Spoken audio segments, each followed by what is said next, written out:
Bueno, pues buenas tardes y bienvenidos a nuestro foro. Es un orgullo contar con su asistencia, pues como les decimos siempre, su apoyo y su confianza es para nosotros el motor que nos hace trabajar con la misma ilusión en el día a día. Celebramos hoy nuestro foro número 18, 18º, y lo hacemos como suele ser habitual ya, con una agenda apretada. Tenemos 2 horas por delante, pero la que intentaremos que sea un buen resumen de nuestro estilo de gestión. Hace tiempo que decimos que uno de los ejes en la estrategia de la compañía es escuchar a los clientes, atender a sus objetivos, a sus inquietudes. Por eso vamos a dedicar un primer bloque a contestar las preguntas que nos han ido formulando antes del foro. Otra de las cosas que decimos y hacemos y que forman parte del ADN de la compañía es que analizamos intensamente las compañías, los activos que hay dentro de sus carteras. Bien, pues como muestra de ello tenemos esta tarde a Viscofan, representada por su CEO, José Antonio Canales, que nos va a hacer una presentación de la compañía como muestra de empresa de calidad que están en las carteras. Por último, y a cargo de nuestro fundador, Eusebio Díaz Morera, tenemos un bloque que él ha llamado Conversaciones de Wealth Management. Estas conversaciones de Wealth Management, junto con el título del libro El oficio de invertir, no son más que un resumen del estilo propio que hemos creado gestionando patrimonios de familias y particulares. Y aquí me gustaría hacer un poco de historia. EDM, cuando se fundó en el año 89, se fundó como una compañía de gestión de carteras, de gestión de familias y de particulares. Luego, más tarde, se crearon fondos de inversión con marca EDM como vehículo eficiente para gestionar dichas carteras. Y esos fondos han cogido vida propia y han sido objeto de compra por parte del cliente institucional. Pero en el ADN de la firma, actualmente, combinamos ambos negocios en una misma compañía, el negocio de Wealth Management y el negocio de Asset Management. El negocio de Wealth Management, como les hemos dicho, su objeto es gestionar el patrimonio de particulares y familias. Y el objeto de la gestión de carteras es proteger al cliente de la inflación, de una manera no especulativa. ¿Qué quiere decir no especulativa? Pues que no intentamos adivinar los movimientos del mercado, sino que invertimos en buenos negocios a largo plazo. Hemos desarrollado un estilo propio y único, decimos que único, porque entre otras cosas, en el asset allocation, o la distribución de los activos de la cartera, lo hacemos con criterios microeconómicos, a diferencia de todo el mercado que lo hace con criterios macroeconómicos. Y estas carteras se canalizan a través de contratos de asesoramiento o de gestión discrecional. Y dentro de las carteras hay fondos con marca EDM, fondos de gestión propia, fondos de gestión delegada para algunos mercados que nuestro equipo de analistas no llegaría a poder cubrir y una estricta selección de fondos de terceros. Por otra parte, la parte de Asset Management o gestión de activos es la gestión de los fondos EDM, que son, como decía, objeto de compra del cliente institucional, con lo cual se venden al cliente institucional. Aquí, nuestro estilo lo conocen ustedes perfectamente. Buscamos empresas de calidad a un precio razonable. Empresas que tengan crecimiento de beneficios, que este crecimiento de beneficios sea rentable y que sean negocios que tengan visibilidad. Y todo ello no a cualquier precio, sino una cotización atractiva. También tienen que ser negocios que generen riqueza de una manera sostenible. Y gestión de estos fondos lo hacemos con análisis propio, analistas propios, con 16 analistas en casa.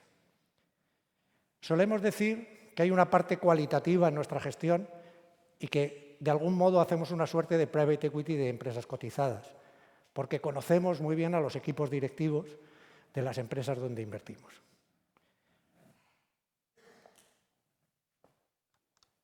Y ahora me gustaría actualizarles algunos datos de la compañía. Tenemos 4.481 millones bajo gestión, lo que supone un crecimiento del 30% en activos en los últimos 2 años. Somos 77 empleados. Tenemos oficinas en Madrid, Barcelona y en Ciudad de México. Y, como decía, tenemos 16 analistas del equipo de inversiones propios. Tenemos 18 fondos de registrados, de los cuales 16 tienen la calificación de ESG artículo 8.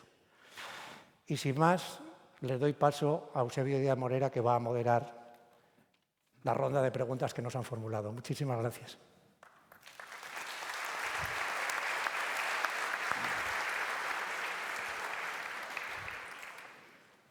Bueno, hemos seguido el mismo patrón que el año pasado.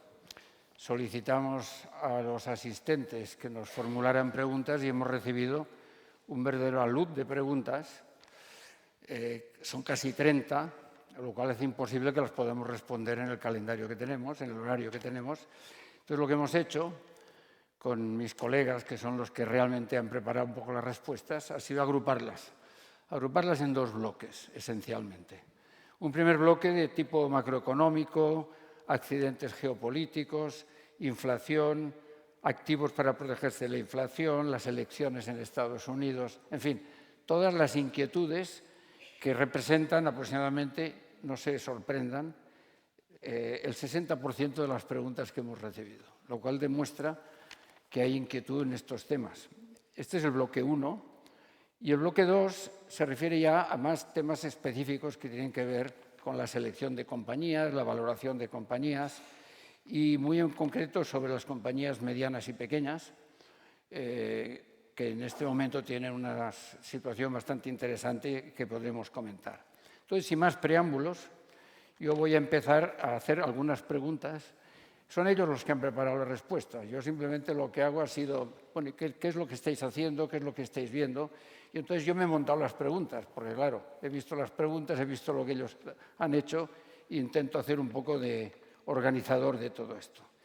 Bien, entonces, las preocupaciones geopolíticas, la situación, digamos, de preocupación general por muchos temas de tipo macroeconómico, inflación, déficit, elecciones, se concentran en una única y muy directa pregunta que formulan uno de ustedes y dice: ¿por qué con una situación de conflictos bélicos, Ucrania, Oriente Medio, populismo político, aislacionismo, la bolsa sube? Una buena pregunta. Y aquí yo pregunto, no sé quién de vosotros quiere responder a esto. Yo os dejo iniciativa. ¿Quieres tú? Yo te voy a pasar porque tú has preparado un documento. Venga. Bueno, primero gracias por las preguntas y buenas tardes a todos. He cometido un inconveniente, un error enorme, es no presentar a los que están aquí. Tengo a mi izquierda a Johan Svensson, luego tenemos a Borja Soldevila y a Beatriz López. Todos ellos ya veteranos en EDB, de manera que aunque son muy jovencitos, sobre todo comparado conmigo, pero la verdad es que llevan mucho tiempo en este oficio.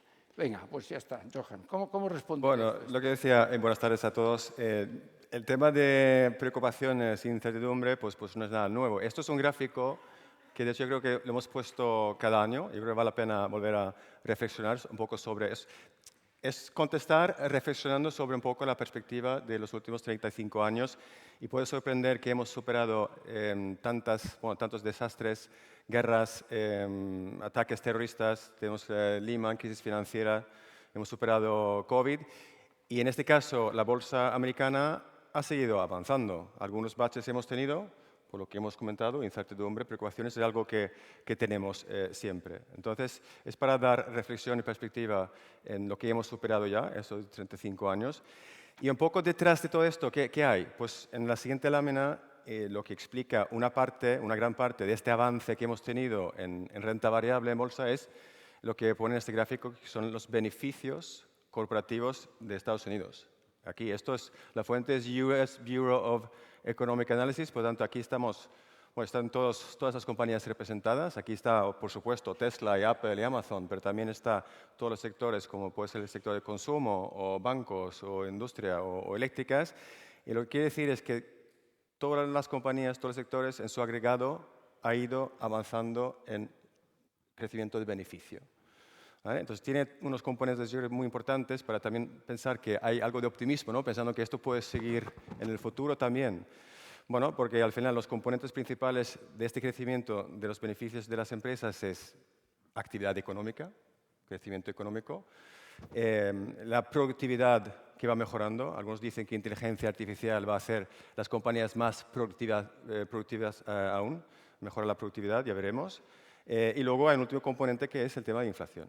Entonces, ya sé que luego vamos a entrar un poco en cada componente de estos motores, pero recordar que el motor de estos resultados y la rentabilidad que tenemos viene explicado por eso. Es que hay una pregunta más concreta y dice, de una persona que debe estar preocupada, dice, en caso de conflicto generalizado, con la historia que tenemos, la subida del precio del petróleo haría descarrilar la economía. Esta es una pregunta que hace. ¿Quién quiere decir algo de esto? Yo te contesto. O sea, a ver, básicamente decir que no tenemos ni idea, ¿no? O sea, ni cómo va el conflicto militar, ni cómo va a evolucionar el precio del petróleo. Pero sí que queríamos traer un dato un poco más tranquilizador o que traiga algo de confort, ¿no? Y es decir, que a diferencia del pasado, la realidad es que el elemento del petróleo pesa mucho menos en la economía mundial que hace décadas, ¿no? Que es cuando realmente hubieron problemas serios, ¿no? Y concretamente, pues a raíz un poco de la descarbonización de la economía mundial, de la aparición de energías alternativas, ¿no? Y de un consumo pues, mucho más eficiente del petróleo, la realidad es que a día de hoy, para producir $1.000 de PIB necesitamos un 60% menos de petróleo que hace pues 50 años, ¿no? Por lo tanto, si hubiese algún problema con el precio del petróleo, seguramente sería mucho más moderado, mucho más limitado en el tiempo y mucho más temporal. Hay un segundo bloque de temas y tenemos que ir avanzando sobre el tema de la inflación. De las preguntas del primer bloque, la mitad hacen referencia a preocupaciones de tipo geopolítico y la otra mitad prácticamente hablan solo de inflación. Es sorprendente porque si los que nos reunimos aquí hace 10 años, pues nadie hablaba de inflación. Parecía que había desaparecido y ya no existiría. Bueno, pues ahora está encima de la mesa y muchos de ustedes, cuando nos hemos visto en el despacho, les hemos ido hablando hace tiempo del tema de la inflación. Pero me parecía que había preparado algo sobre esto y quería decirnos algo. Sí. Bueno, aquí, como ya sabéis, nosotros nos sentimos muchísimo más cómodos haciendo previsiones a nivel de compañías y de estimaciones de beneficios y no tanto a nivel macro, pero al menos intentaremos transmitirle una opinión, ¿no?, acerca de este tema. Y como ha comentado Eusebio, ya saben que en EDM nuestra visión es que nos vamos a encontrar por delante un mundo algo más inflacionista que en el pasado y esto tiene que ver pues, con todas las tendencias, ¿no?, que estamos viendo en el mundo. Primero, la desglobalización, esa vuelta atrás a la globalización de los últimos años y el intentar revitalizar pues, las industrias de los países con todo el proteccionismo, y estemos escuchando a Trump, los aranceles. Eso, sin duda, es una tendencia pues, que causará pues, algo más de inflación. Por otro lado, tenemos los altos niveles de deuda pública en el mundo, en máximos históricos. Y en este escenario, nuevamente, ¿no?, los gobiernos posiblemente se sentirán algo más cómodos con algo más de inflación, porque eso hará que esta gran bola de deuda, en términos reales, también se vaya solucionando por ella misma. Luego, en Europa tenemos el tema de la transición energética. Como habrán visto, aquí sobre todo estamos intentando pues, impulsar esta transformación en términos de energía y eso en el corto plazo pues, supone un incremento en los impuestos en los hidrocarburos para que las compañías hagan su trabajo. Nuevamente, a largo plazo se solucionará, pero en el corto plazo tendrá pues, sus presiones también en precios. Y por último, el mercado laboral. Aquí tenemos dos efectos, el envejecimiento de la población, sobre todo en los países occidentales, y por otro lado, nuevamente, pues estas políticas, si quieren, migratorias también más restrictivas. Nuevamente, Trump está diciendo que durante su mandato pues, va a hacer deportaciones masivas, ¿no?, de inmigrantes ilegales. Y eso va a tener un impacto, seguramente, porque hay ciertos sectores en los que esta mano de obra es muy importante, por tanto nos podemos encontrar con escasez de mano de obra, presión de salarios y también pues, algo más de inflación. Y esta mayor inflación también obviamente irá acompañada de tipos algo más altos de los que vimos sobre todo pues, en los años 2019-2021, ¿no? O sea, esos, si recuerdan el dinero gratis tipos cero, de momento no pensamos que vaya a volver a ocurrir en los próximos años. Y en cualquier caso, esto es una visión un poco más, si quieren, filosófica de medio plazo, pero lo interesante no es nuestra opinión, sino qué están pensando los mercados. O sea, el gran riesgo aquí, y es lo que hay que seguir muy de cerca, es cómo están o cómo van evolucionando las expectativas de inflación de los agentes del mercado en el corto plazo. Porque lo que sí que sería un riesgo es ver que esto se dispara. Aquí tienen las expectativas de inflación en el mercado americano y en Alemania y pueden ver que de momento están contenidas. Es verdad que en Estados Unidos han repuntado algo a raíz de las elecciones, normal, por todas estas políticas algo más inflacionistas que son esperables, pero dentro de un área de confort de los bancos centrales. El problema es que si vemos que esto empieza a dispararse, que como decimos, tranquilizamos y no lo vemos en el corto plazo, podría venir asociado por una pérdida de confianza hacia los bancos centrales, ¿no? Que el mercado piense que los bancos centrales ya no tienen poder para controlar esa inflación. Como decimos, es algo que seguimos muy de cerca, de momento pues, estamos muy tranquilos.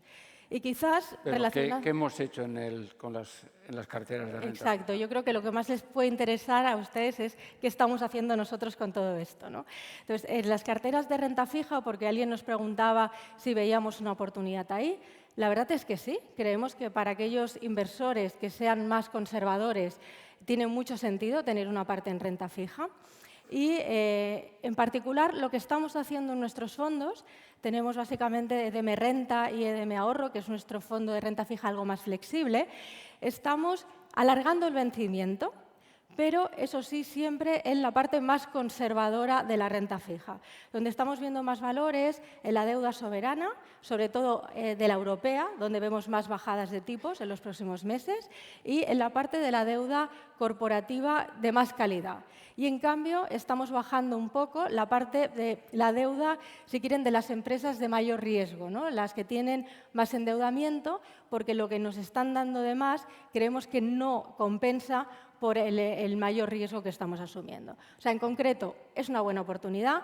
En estos dos fondos que he mencionado podemos esperar rentabilidades de al menos el 3,5%, que es un nivel bastante cómodo, teniendo en cuenta que la inflación en Europa es del 2%, y, eso sí, de forma, como decimos, más conservadora que en meses anteriores.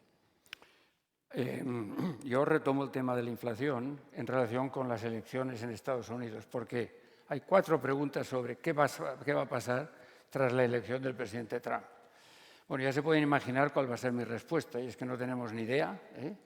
Lo que sí que hemos hecho, porque él tampoco la tiene, por cierto, lo que sí que hemos hecho es intentar ver en este contexto cómo nos podemos proteger las carteras en un entorno más inflacionista, antes de entrar en el tema de Trump. Y aquí hemos recogido los datos que nos parecen más objetivos sobre eso, con distintas clases de activos. Espero que lo vean medio bien en la pantalla. Yo lo veo bastante bien en la pantalla pequeña que tenemos aquí. Y siempre decimos una cosa. Carlos ha hablado en la intervención inicial que el objetivo nuestro es la protección y el crecimiento por encima de la inflación del patrimonio financiero. Entonces, ¿cuáles son los activos que mejor protegen un entorno supuestamente algo más inflacionista en la próxima década, por decir algo, ¿no? Bueno, hemos de suponer que los datos del pasado nos iluminan un poco hacia el futuro, lo cual es verdad, pero nunca es toda la verdad. Pero yo creo que hay algo por detrás de esto. Como ven, las acciones de las compañías de mayor calidad y mayor tamaño son las que han tenido un desempeño mejor a la hora de cubrirse de la inflación, porque la inflación la tenemos abajo de todo, es la línea azul. Aquí la tienen aquí, azul celeste, y por encima de aquí hay un edificio de rentabilidades de distintas clases de activos. Les haré algún comentario. En segundo lugar es la renta fija corporativa. La renta fija corporativa incluye lo que decía Bea de activos, bonos de altísima calidad y los de menor calidad o llamados high yield, y por tanto estamos hablando ya de cupones que ya no van del 3 o 3,5, sino que estamos hablando del 6 o el 7%. También protegen de la inflación. Estos son activos que tienen, en cambio, mayor volatilidad, como se pueden imaginar. Para sorpresa nuestra, hemos visto aquí que el oro se ha encaramado de repente, que es una pregunta, se ha encaramado, pero se ha encaramado en los últimos 5 años, porque si lo miran, se ha estado enganchado a la inflación prácticamente durante los últimos 20 años. De manera que la cotización del oro es imprevisible. Luego yo en mi intervención hablaré un poquito sobre el tema del oro y los activos que no tienen generación de rentas. Bueno, entonces aquí hemos cogido datos que podamos enseñar a ustedes la fuente. El tema inmobiliario, mi impresión es que se situaría en un conjunto más heterogéneo por encima de este gráfico, porque estos son, primero, es inmobiliario residencial, no es oficinas, no son centros comerciales, no son naves industriales. Claro, el sector inmobiliario es un sector heterogéneo, no es lo mismo unas acciones que otras acciones, no, cada cosa es diferente, cada sector es diferente, cada ciudad es diferente. Aquí hemos cogido los únicos datos que hemos tenido historias largas de inmobiliario residencial, o esa vivienda, de las 9 mayores ciudades de Estados Unidos. Pero ahí lo tienen. Otro activo que protege de la inflación. Claro, puede parecer poco comparado con la locura que hemos tenido de las acciones americanas en los últimos 10 o 15 años, pero ya veremos si esto continúa toda la vida, ¿no? Bueno, pues aquí tienen una catarata de activos para protegernos de la inflación. De una manera o de otra, sus carteras irán recogiendo una diversificación de cosas como estas en un entorno como el que se nos viene encima. Y uno de ellos que nos viene es el tema de las elecciones. Entonces, mis colegas me dicen, oye, di tú algo porque tú estás más interesado por temas de política que nosotros mismos. A ver, yo creo que hay fuerzas contrapuestas. Lo primero que han visto desde las elecciones es que el mercado se ha ido para arriba, el mercado de acciones, a pesar de lo que decía Bea, de que la rentabilidad de los bonos ha subido, es decir, que los precios han bajado. Teóricamente, cuando los intereses suben, pues las valoraciones bajan. Pues aquí no, hay la euforia Trump. La euforia Trump a corto plazo es la que hay y hay mucha gente que dice, bueno, esto muy bien, esto de momento es lo que hay, pero ya veremos luego si otras cosas, que si las deportaciones, los aranceles, los aumentos, o sea, hay otras partes del programa Trump que son más que dudosos, especialmente la deuda pública.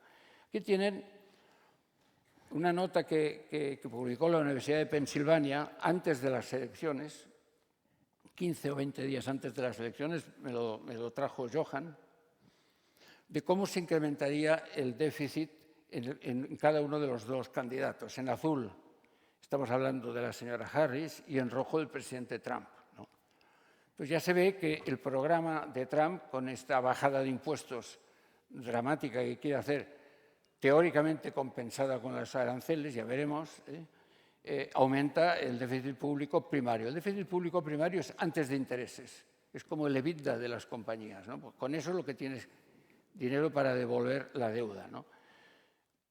Yo les anuncio que probablemente en los próximos foros, si es que estamos aquí los que estamos, seguiremos hablando de este tema, porque puede llegar un momento en que el mercado de bonos, que ya ha empezado a dar algún síntoma de nerviosismo estos días, le diga basta. Ocurrió en el Reino Unido hace un par de años y ha ocurrido repetidamente en el pasado. Por tanto, este es un tema que nosotros vigilamos mucho, el nerviosismo del mercado de bonos. Y con esto no digo nada más, porque ya veremos lo que hace el presidente Trump. El presidente Trump puede decir una cosa, hacer lo contrario, inventarse un tema. Estamos en un mundo de imprevisibilidad total.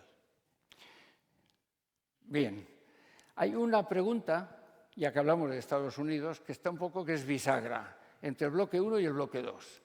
Y es decir, hay una pregunta que dice, oye, es que hemos visto el disparo enorme de las compañías americanas, bueno, pero oye, ¿y Europa recuperará este gap de valoración, esta diferencial de valoración con Estados Unidos?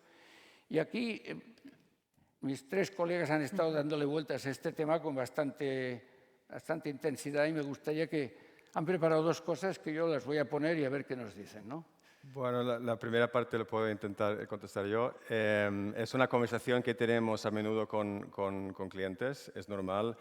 hacer asset allocation, hablar de Estados Unidos. ¿Tengo que sobreponderar a Estados Unidos? Pues ya está en máximos. Pues bueno, y pasa otro año y resulta que Estados Unidos, la bolsa americana, avanza más que la europea. Yo creo que como europeos sentimos un poco esta rabia de que se repite año tras año con algunas excepciones. Entonces, la primera reflexión, antes de contestar exactamente qué opinamos sobre este tema, simplemente aclarar que estamos comparando manzanas con otra cosa, no manzanas con manzanas, porque los índices, el índice americano es muy distinto en su composición. Aquí tenemos una comparación, por ejemplo, el sector tecnológico, que es cuarto desde arriba, pues en Estados Unidos es una tercera parte del índice americano. Ahí está Apple y Amazon y todas las grandes compañías tecnológicas. En Europa, el peso tecnológico en el índice europeo no llega al 7%. Claro, sin embargo, Europa, el índice europeo tiene mucho más presencia de compañías, bueno, de los bancos, compañías farmacéuticas, compañías industriales y compañías de materiales, materia prima. Entonces, simplemente aclarar esto que no La estamos pregunta comparando. yo creo que hace referencia al índice. Por lo tanto, hay que luego ir más allá y mirar dentro de cada sector qué compañías seleccionamos. Y si hay alternativas europeas más interesantes que las americanas, pues eso es lo que tenemos que identificar. Yo creo que ya has dicho todo, Johan. Poca cosa puedo aportar, simplemente decirles, o sea, recordarles que en EDM, cuando construimos nuestras carteras, no tenemos en cuenta dónde tienen la sede las compañías. Nos da un poco igual que estén en Estados Unidos o que estén en Europa y hablen danés o holandés. Lo importante es que todas las compañías que tenemos son las líderes mundiales en sus sectores. Y cuando hacemos esa comparativa de manzanas con manzanas, Europa sale mucho mejor. Aquí en este gráfico simplemente les hemos puesto varios ejemplos de las dos magníficas europeas, que son ASML, que es una compañía holandesa de tecnología, y Novo Nordisk, que es una compañía, como saben, danesa de farmacia. Pues cuando comparamos estas dos compañías, que son además las que más pesan en el índice europeo, con tres de las magníficas americanas, que aquí hemos puesto pues, Meta, Microsoft, fíjense que los retornos son parecidos, o sea, no hay una gran diferencia. Por tanto, como siempre, la importancia de la selección, ¿no? Y en Europa tenemos compañías como Viscofan, que tenemos aquí, que son líderes globales en sus sectores y que, por tanto, creemos que son fantásticas oportunidades que, además, ayudan a diversificar esa cartera global. No olvidemos que en Estados Unidos hay un sesgo importante hacia la tecnología y, en cambio, pues en Europa tenemos líderes sectoriales en multitud de sectores, en farmacia, en consumo, en lujo, si queremos lujo, solo lo encontramos en Europa, bueno, etcétera, etcétera, ¿no? Pero yo creo que la idea es esa. Gap a nivel de índice, difícil, pero oportunidades seguras, o sea, las hay y muy buenas también en Europa. No me gustaría derrapar mucho, hemos de empezar con el bloque 2. Y el bloque 2 tiene una pregunta muy interesante que hace referencia a las nuevas envidias. De, bueno, ¿cómo descubrir las nuevas envidias, ¿no? Entonces, lo hemos formulado de una manera más general para poder recoger otros comentarios que había sobre estos temas. Y es decir, ¿cómo capturar el crecimiento? ¿Cómo identificar el crecimiento de las compañías? Y esta es una pregunta y la segunda parte de la pregunta es, bueno, ¿y ese crecimiento va a durar toda la vida o no? Y este es un poco el trabajo, ¿no? Y convendría profundizar en esto. Y habían preparado un par de cosas que yo creo les voy a mostrar ahora, ¿no? Lo repartimos. Vale, sí. O sea, la forma en la que nosotros intentamos capturar este crecimiento, al menos el enfoque de EDM, es pensar en megatendencias y en sectores que pueden beneficiarse pues, de ciertas tendencias estructurales de largo plazo y que eso pues, nos hagan pensar que esos sectores, por alguna razón u otra, van a estar creciendo por encima del mercado o de la economía, ¿no? Entonces, obviamente, cuando pensamos en crecimiento, lo primero que se nos viene a la cabeza es tecnología. Y es verdad, hemos tenido, como hablábamos, ¿no?, de compañías muy buenas, las 7 magníficas americanas, ¿no?, que lo han hecho muy bien en los últimos tiempos, gracias a la digitalización, a la inteligencia artificial, y eso está muy bien y, como decimos, lo hemos capturado. Pero crecimiento e innovación hay en muchos otros sectores, ¿no? Por ejemplo, siempre hablamos de la parte de la megatendencia de la salud y del envejecimiento de la población. Es así, tenemos una población cada vez más envejecida y donde, sobre todo a raíz de la pandemia, estamos mucho más preocupados por tener una vida saludable. Y aquí, en Europa, tenemos unos claros líderes en este segmento que se benefician de estas tendencias. Ya hemos hablado de Novo Nordisk, que curiosamente, además, es una compañía centenaria, ¿eh? Ojo que no siempre el crecimiento se encuentra en las últimas compañías de nueva creación o muy disruptivas. Esta compañía tiene 100 años de historia, pero es innovadora y sabe reinventarse, ¿no? Entonces, era una compañía que hasta hace 4 o 5 años crecía porque era la pionera en productos para diabetes y de repente, no sabemos si por suerte, por conocimiento o por innovación, pues consiguieron aplicar estos productos también a un nuevo mercado que es la obesidad. Por tanto, una compañía centenaria que se mete en un nuevo mercado con un potencial de 100.000 millones de dólares a 7 años vista y que hace que siga creciendo al 20%. Otro ejemplo también muy bonito, ¿no?, que es Essilor-Luxottica. Saben que este es el líder global en oftalmología y es una compañía que en los últimos años se ha beneficiado pues, por el envejecimiento de la población, usamos más gafas, y por la penetración también en mercados emergentes, ¿no? Pero, de repente, por ser el líder precisamente en oftalmología, se le empiezan a acercar las grandes compañías tecnológicas americanas. Y en este caso, Meta o Google se les ha acercado para crear un nuevo mercado, que es el de las gafas inteligentes. O sea, que es una compañía que crecía por razones tradicionales y, de repente, por ser la mejor en su sector, pues encuentra un nuevo mercado con un potencial enorme, ¿no? De hecho, ya les puedo anticipar que hace 2 semanas cerraron un acuerdo con Meta a 10 años vista para potenciar este mercado. Así que este año está aquí, quizás el año que viene la ponemos en el grupo 1 de innovación, ¿no? Pues bueno, este tipo de ejemplos creo que les pueden ayudar a ver cómo capturamos todo este crecimiento más de largo plazo. Hay otra cosa que han preparado que es interesante, que es el ciclo del crecimiento, ¿no? Bueno, eso es un poco de, muy bien, hemos identificado las megatendencias de las compañías y luego construimos una cartera, en este caso renta variable global. Y miramos, a la izquierda tenemos compañías con un crecimiento muy alto y beneficios. Volvemos a hablar de crecimiento de beneficios. Compañías como Nvidia o Intuitive Surgical pues tienen un crecimiento altísimo. También esto conlleva cierta volatilidad y yo creo que se percibe un poco un mayor riesgo en una compañía que está en esta fase de explosión que hace el crecimiento. Y a la derecha tenemos compañías con negocios más consolidados. Tenemos una Visa que lleva desde la serie en bolsa 2008. Tenemos Inditex, aquí conocemos todo, o Linde, que son gases industriales.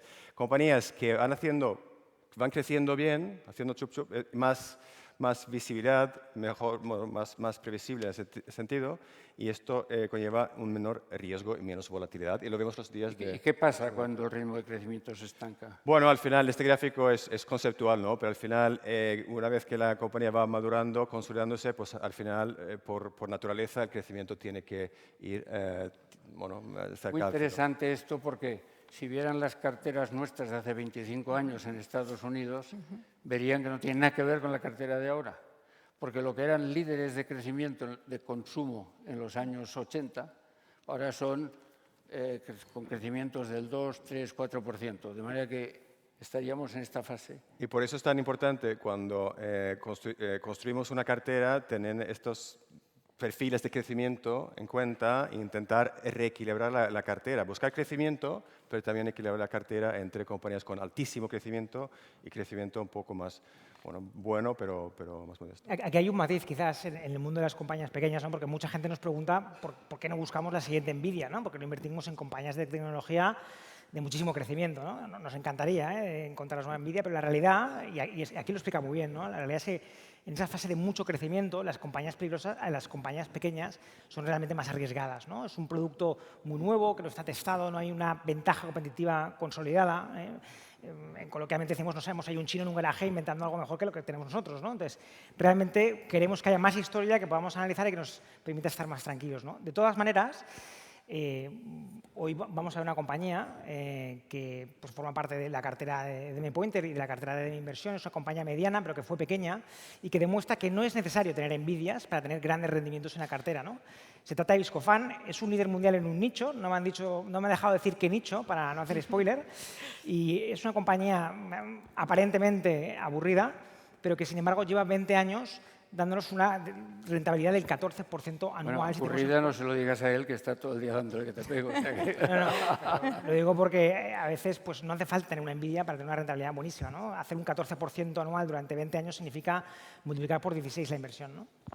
Oye, nos queda más que 2 temas y yo sé que hay tantas preguntas sobre Small Cap que tú te has preparado un poco este tema como gestor del fondo Pointer. Hay una pregunta de ¿cómo valoran ustedes las compañías? A ver, esto es una pregunta súper técnica, que han preparado un cuadrito que lo vemos a la velocidad del rayo, porque yo creo que nos vamos a encallar en este tema, y el que tenga interés especial a la salida del seminario y del foro, pues podemos con una copa en la mano intentar saber pues, qué es lo que hacen. Pero en fin, se lo dejo aquí puesto porque rapidísimamente pasemos un poco sobre ello. Sí, yo creo que aquí lo importante no es tanto, nos preguntan sobre nuestros modelos, pues sentimos decepcionarles, no tenemos la fórmula mágica para valorar. Los modelos son los que utiliza todo el mundo. Entonces, el factor diferencial de EDM realmente es qué introducimos en esos modelos, ¿no? Como dicen los informáticos, que es totalmente aplicable también al ámbito de la valoración de empresas, es si tú en un modelo metes basura, lo que sale es basura y eso no sirve para nada.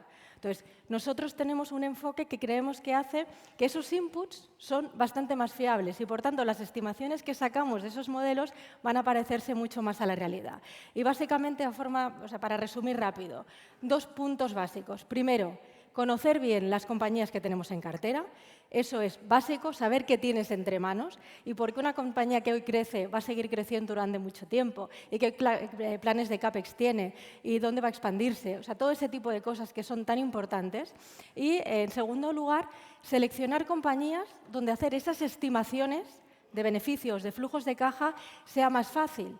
Y para eso pues, seleccionamos compañías con una mayor visibilidad a la media del mercado. Y aquí, por ejemplo, puede ser una compañía de software, ¿no? SAP. Tiene más de un 70% de sus ingresos que son recurrentes, ¿no? Que empiezan el año sabiendo más o menos que el 70% ya está vendido. Eso es importante. O buscando negocios poco cíclicos. Empezábamos el seminario diciendo que nosotros de macroeconomía sabemos poco, estamos mucho más cómodos a nivel de empresa, ¿no? Pues buscamos compañías que sabemos que independiente de lo que pase en el mundo, independientemente van a seguir creciendo, ¿no? Pues por temas un poco más específicos de nuestros modelos de negocio. Y yo creo que eso es un poco el resumen. Y si alguien tiene más interés, que os pregunten. Dime. No, se puede ampliar, pero sí. Se puede ampliar toda la noche, porque esto es muy técnico. Yo creo que yo no me insistiría mucho, ¿eh?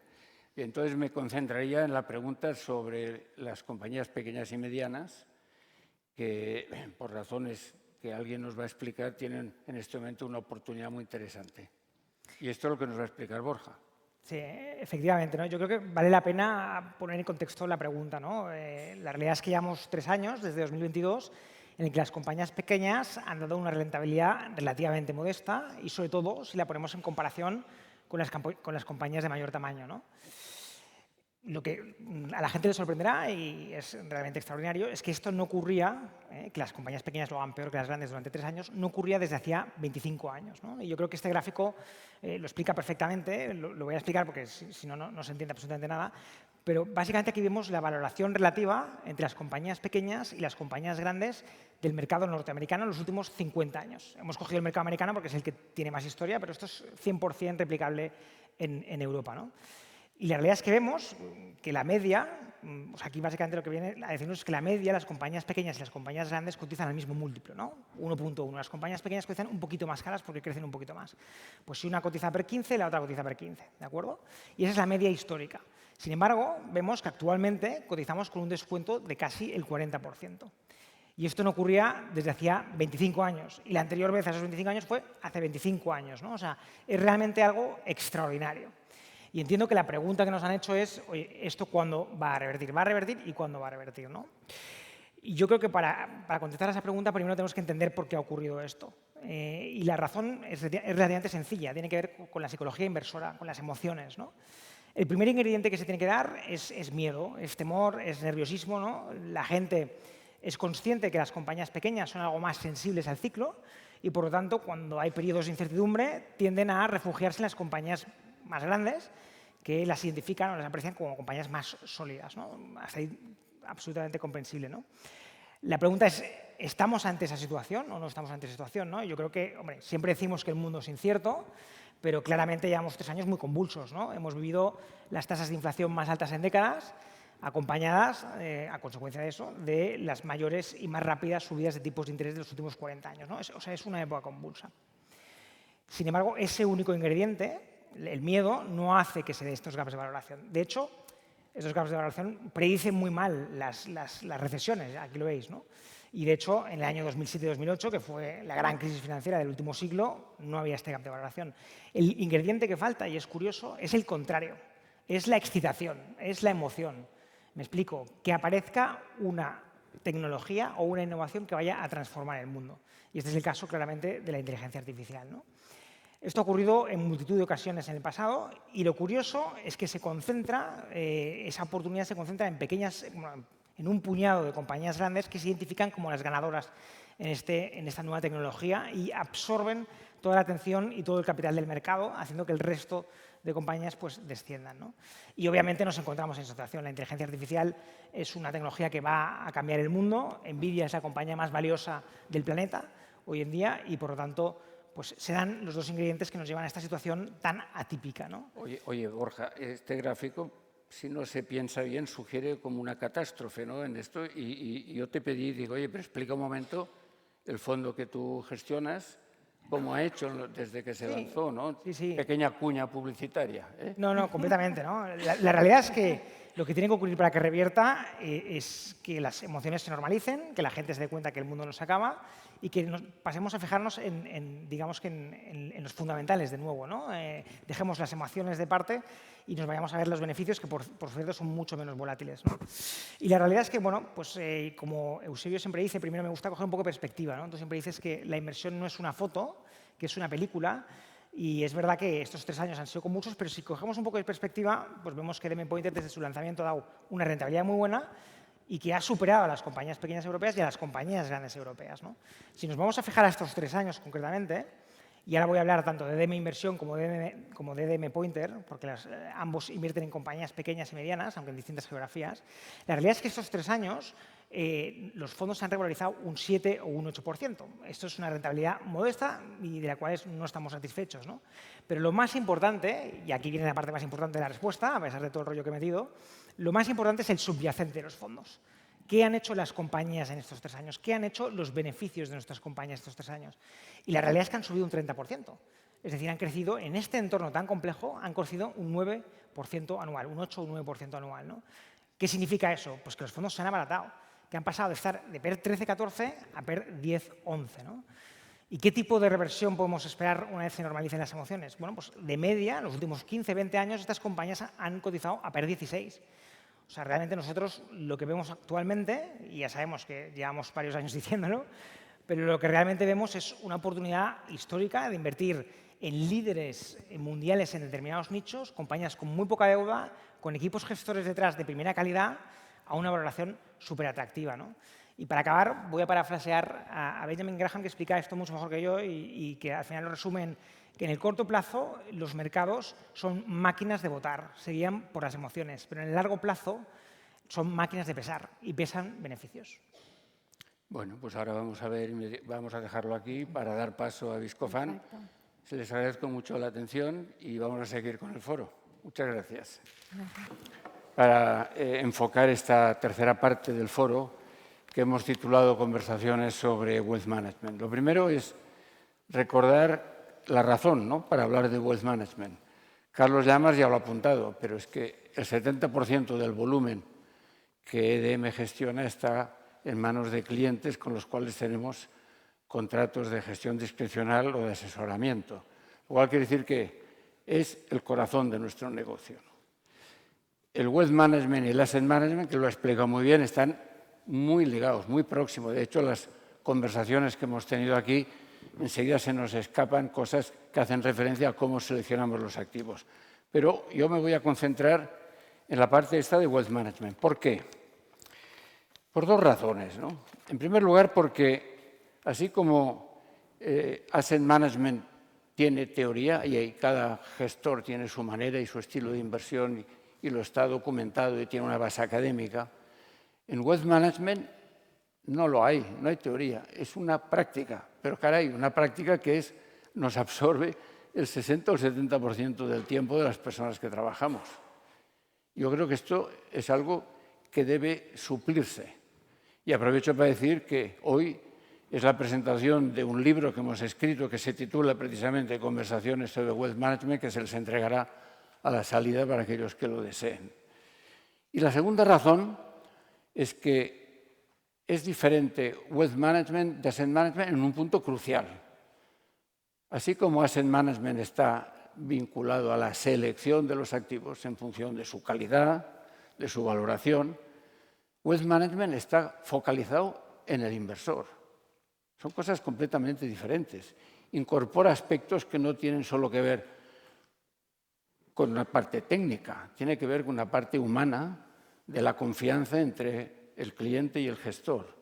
Y esto es una parte muy interesante porque nos introduce en temas psicológicos. Por estas dos razones nos ha parecido que era importante explicarles lo que hemos venido haciendo y cómo ha ido evolucionando la actividad de Wealth Management en EDM en estos últimos tiempos.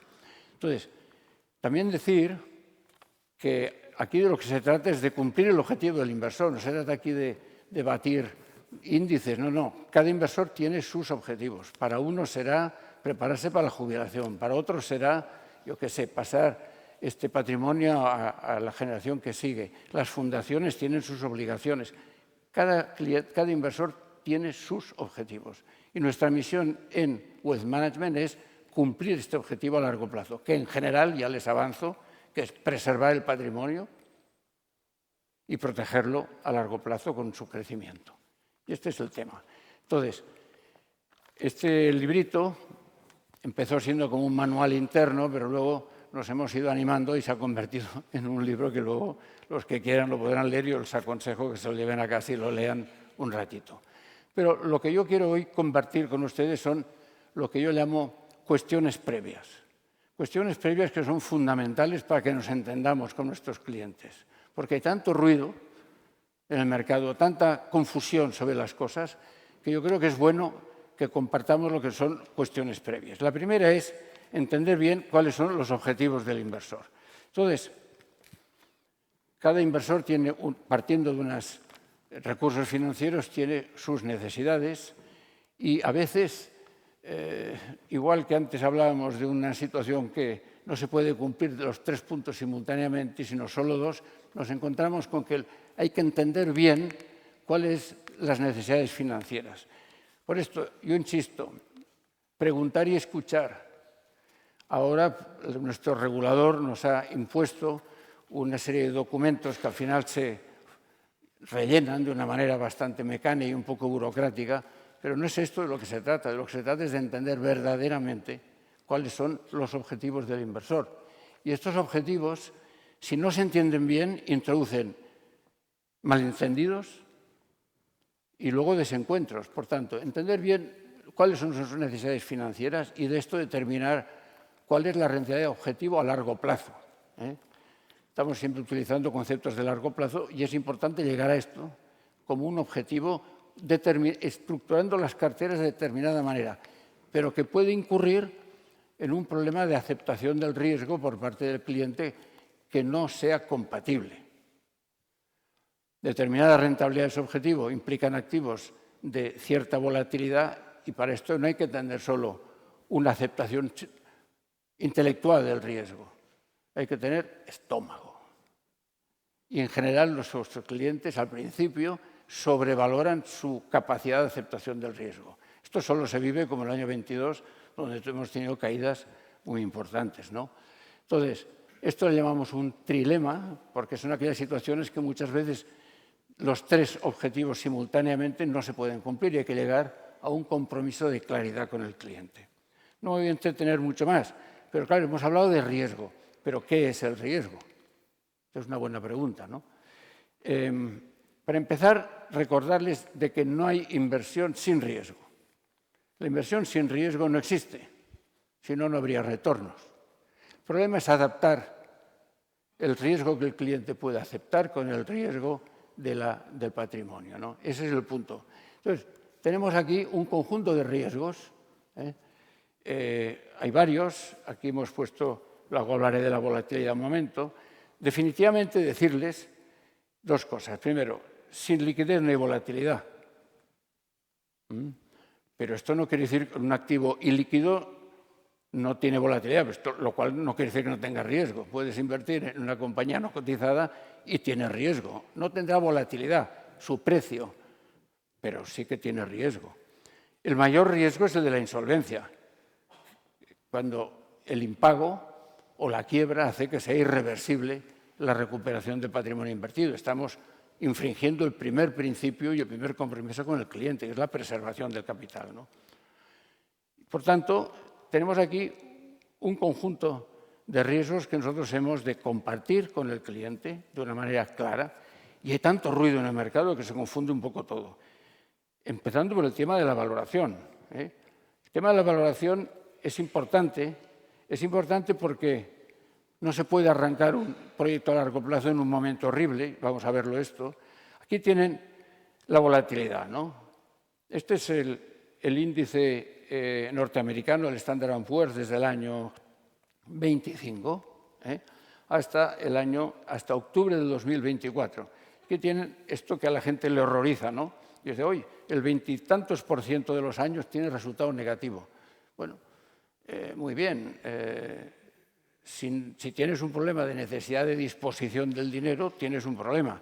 Si no lo tienes, es un problema, como yo decía, de estómago, de capacidad de soportar la volatilidad. Pero hay otra consecuencia, y es que el mismo periodo, si en lugar de verlo anualmente los resultados, que es la volatilidad anual, lo vemos por decenios, confirma que el tiempo suaviza la volatilidad. Aquí la tenemos. Hasta el punto que solo ha habido 2 decenios en la historia del índice norteamericano que el que arrancó 10 años antes, al cabo de los 10 años, no esté en resultado positivo.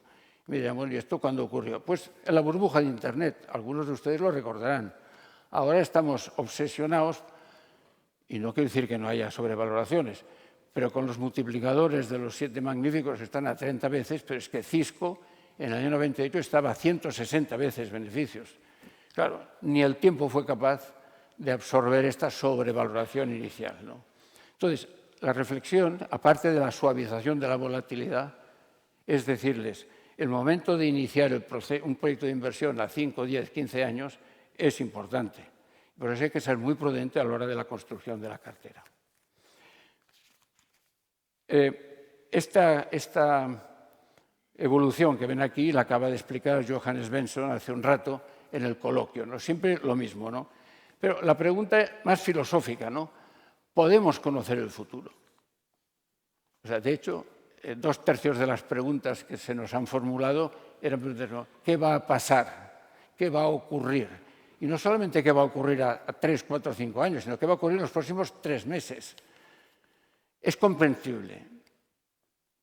La naturaleza humana tiene una tendencia psicológica a intentar moverse en un mundo de certidumbres. Necesitamos saber lo que ocurrirá. Sinceramente, nosotros pensamos que esto es tarea imposible. Y, de hecho, lo único que es evidente es que la única lección de la historia es la sorpresa permanente en todo, ¿no? Entonces, ¿qué podemos hacer en relación con esto, ¿no? Bueno, lo que yo creo que tenemos que poder hacer en relación con esto es no obsesionarnos con esta relación mecánica entre macroeconomía y resultados de la inversión. La macroeconomía y los resultados de la inversión no están conectados de una manera mecánica. ¿Por qué?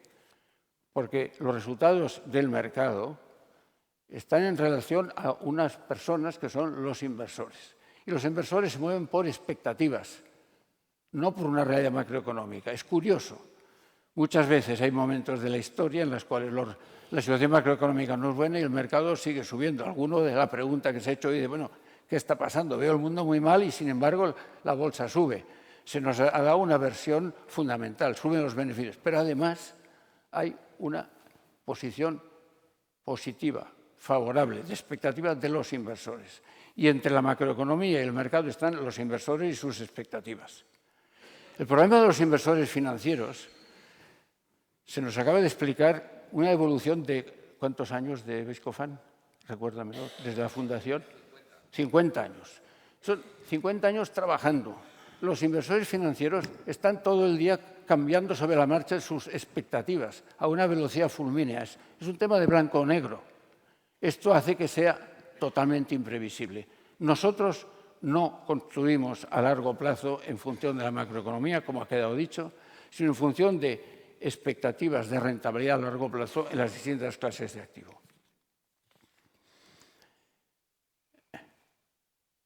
Como he dicho, la volatilidad está en función de los movimientos de los precios. Ahora, parémonos un minuto a hablar del precio y del valor. Creo que esto es importante que nos pongamos de acuerdo sobre este punto. ¿Qué es el precio? Mire, bueno, esto es muy evidente, es lo que un señor está dispuesto a pagar por uno que desea vender, por razones de necesidad, por razones de pesimismo, por razones de lo que quieran. Pero no hay más que eso. Y valor. Valor es lo que un comprador o un inversor informado está dispuesto a pagar por una expectativa de crecimiento, de pago de intereses, beneficios, alquileres, llámale lo que quiera. Eso es el valor, ese es el valor fundamental. EDM gestionamos con valores fundamentales. No estamos invirtiendo de acuerdo con los valores transaccionales. Transaccionales es oferta y demanda. El oro no genera nada, no genera intereses, no genera dividendos, no genera alquileres, no genera nada, soles, y no hablemos de los bitcoins. Por tanto, aquí ven que el movimiento del precio es el fruto de las expectativas positivas o negativas. Y bueno, y estas líneas que hay aquí abajo, pues eso es el valor en las mejores compañías. Viscofan es una. Nunca es una línea recta el crecimiento de beneficio por acción como la que ven aquí. Eso es una simplificación. Lo hemos puesto a efectos de que ustedes comprendan lo que es un negocio previsible de los que nos gusta. Bea lo estaba explicando. ¿Y el valor qué es? Pues esto multiplicado por un múltiplo. Y ahí tiene el valor. Es importante entender bien que cómo el valor es el fruto del crecimiento de beneficios a largo plazo. Pero a corto plazo puede haber de todo, ¿no? Y aquí hemos puesto venta y compra y tal, pues es lo que ocurre en los mercados. Ahora, si uno no tiene una opinión sobre el negocio, no tiene la menor idea de lo que vale. Lo que vale comprar y vender, bueno, en el mercado hay 60.000 transacciones y cada vez más. Ahora hay millones de transacciones por segundo. Esto es una locura. O te metes en esta historia o te apartas de esto y te concentras en lo esencial. Y esto también nos lleva al concepto de inversión o especulación. A ver, la especulación tiene mala prensa, la especulación. Especular es una cosa que a la gente no le gusta, ¿no? Nosotros hemos llegado a la conclusión siguiente, ¿no? Y lo resumiría en dos frases. El especulador es uno que compra para vender. El inversor es uno que compra para acompañar y crecer. Son dos cosas diferentes. Nosotros intentamos estar en el lado de acompañar para crecer y, de hecho, en las carteras de renta variable, que este es un caso de renta variable, no hay una rotación permanente de compras y ventas, muy pocas. Somos malos clientes para los brokers, no generamos muchas comisiones, pero dedicamos tiempo para intentar conocer a los equipos directivos, ¿no? Entonces, todo esto nos va conduciendo hacia el famoso debate, ¿no?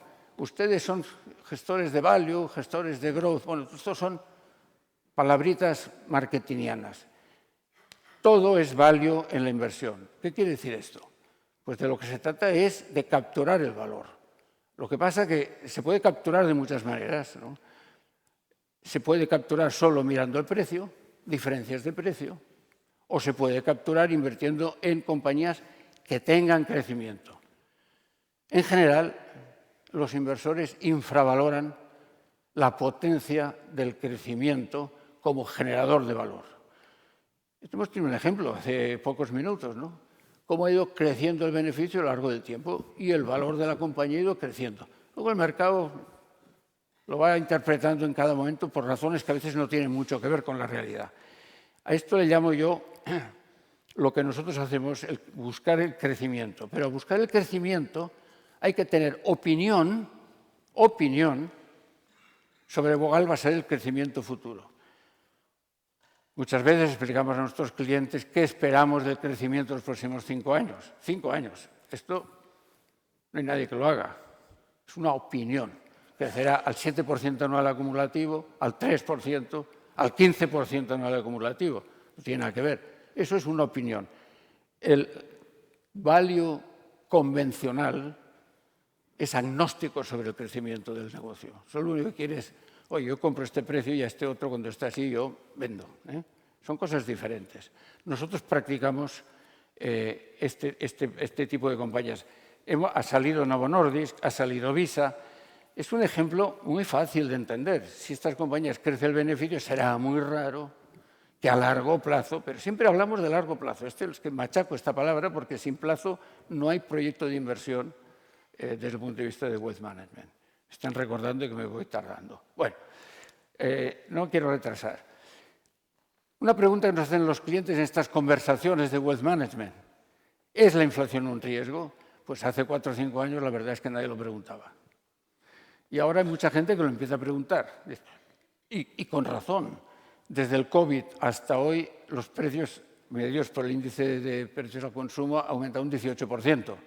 Caramba, puesto que la inversión y el ahorro es la renuncia al gasto presente para poderlo hacer en el futuro, la inflación erosiona la capacidad de compra futura. Por tanto, vuelvo al concepto.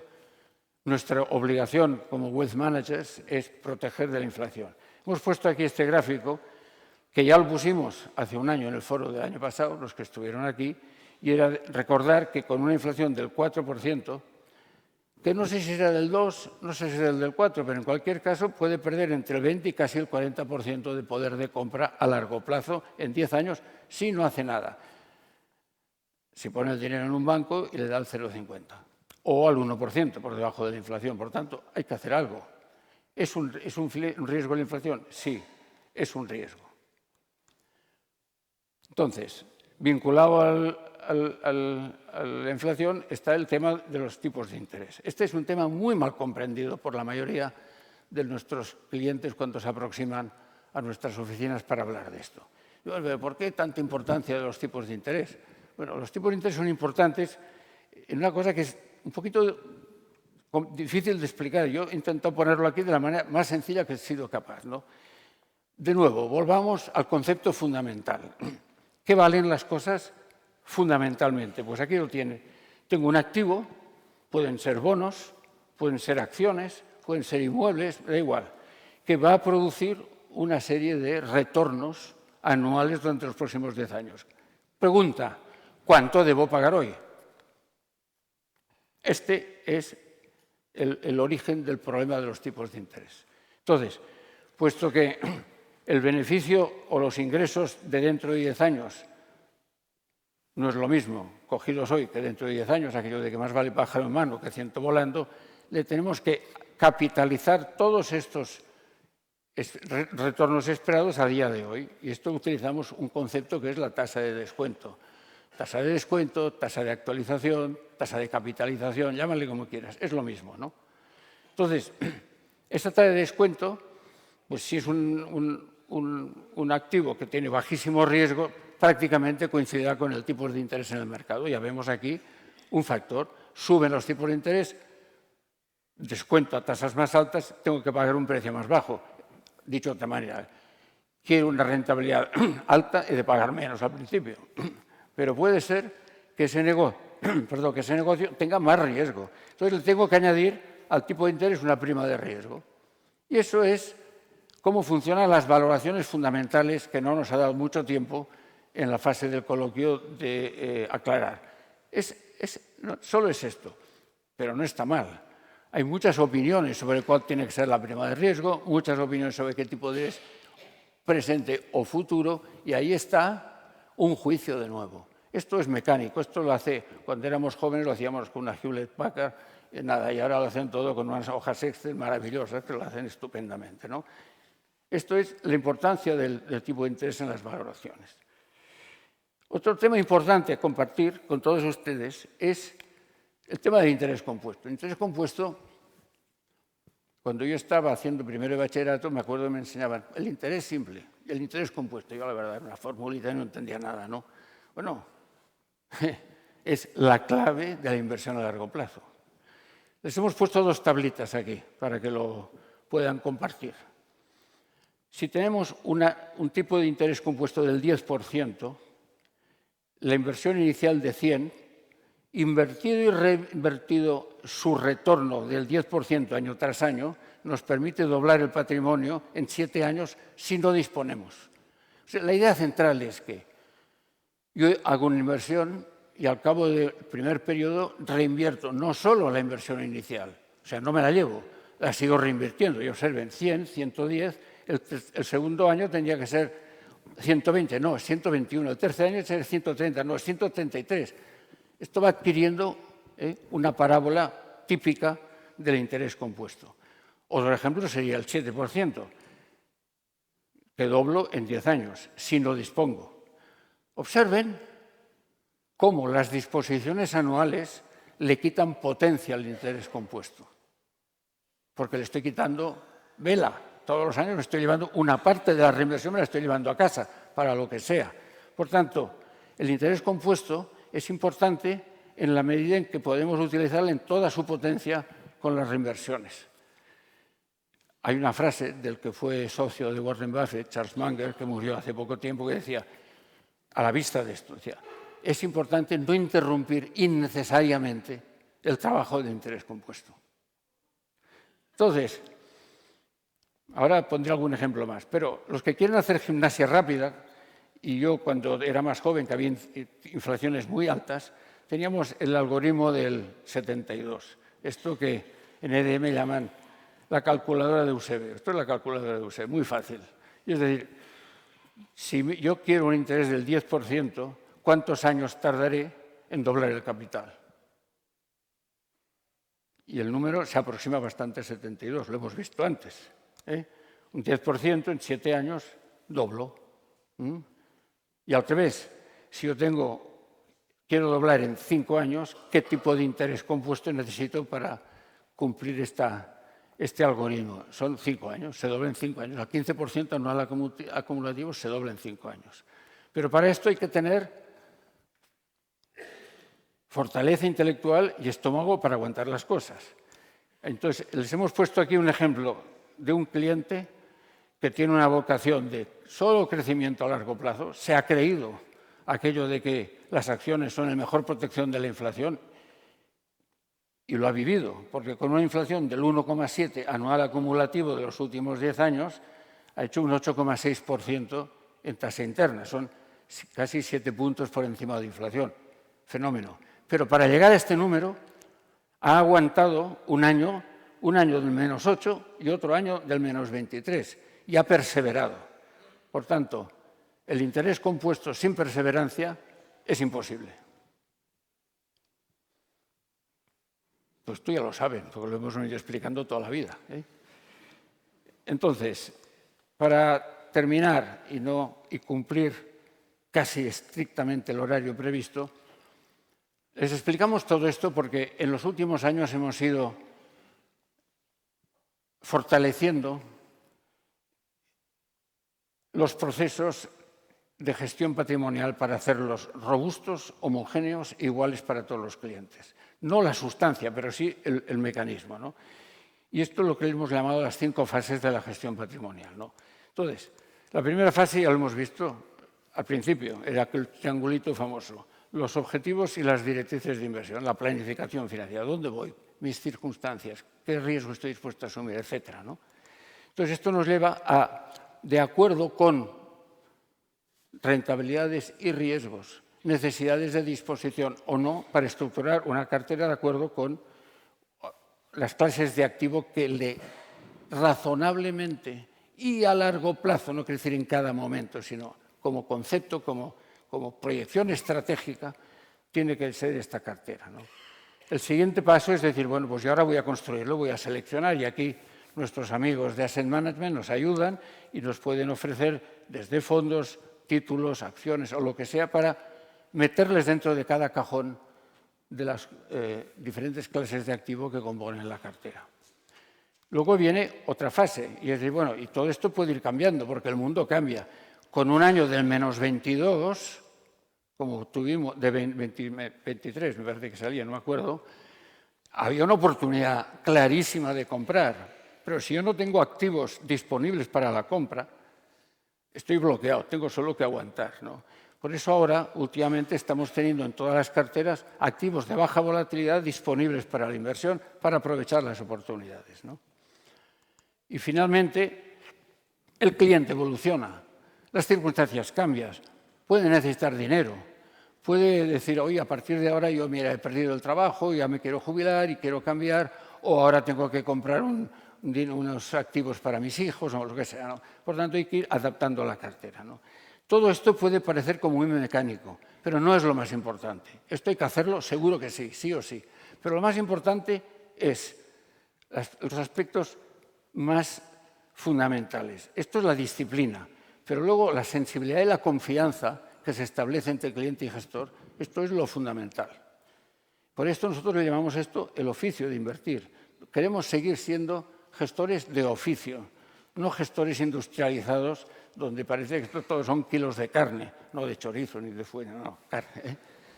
Por tanto, ¿nos ayuda esto a ser mejores como gente de oficio? Creo que sí. Esta es la parte de la disciplina. Pero lo fundamental es este compromiso individual con el cliente y sus circunstancias. Y yo con esto he terminado. Y nada más, pues muchas gracias.